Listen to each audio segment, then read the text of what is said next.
kiyimlarimni olib tashlashgan, badanimda esa ximichески kuygan joylari bor. Biroz yoqimsiz. Lekin nolmayman. Chinakam og'riq qachonki qimirlasam yokida chuqur nafas olganni sezaman. Mana hozirgidek. Men tajriba quyonchasiman. Men otam ham, onam ham, singlim ham, bolalarim ham, xullas, hammasi tajriba quyonchasi bo'lishgan. Ular hammasi o'lib ketishgan. Mening ham qismatim shu. Biz shu uchun dunyoga kelganmiz. Quyonlar uchun bu sharafli ish.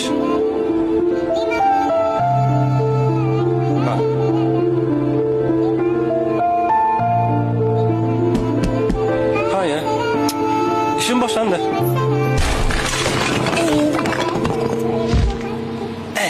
Juda ham qo'rqinchli.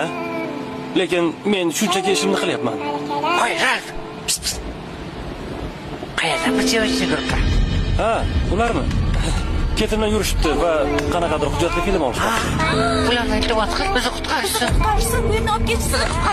Yordam bering, qo'rqib qaranglar bizni. Men eshitdim. Okey.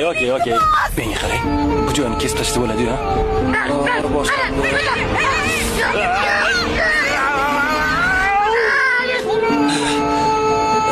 Nima demoqchi edim? Sizlarga murojaatim hayvonlarga yo'q qarasangiz. To'g'ri turib. Ha, uzr. Men to'g'ri turdimmi? Ha, bo'ladi. Xullas, nima demoqchi edim? Sizlarga murojaatim hayvonlarga tajriba qilib ishlab chiqaradigan kosmetika, ko'zdagi suriladigan shampunlar, quyoshga qarshi kremlar, umuman barchasi vannangizda turgan hamma kremlar, kosmetikalar. Sizlar bo'lmaganingizda men ochig'i ishsiz qolgan bo'lardim. Qayerdadir o'rmonda. Oddiy quyondik.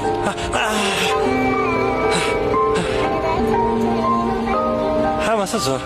Sizning chiroyingiz uchun hayvonlar ozor chekishi yoki qurbon bo'lishini bilarmidingiz?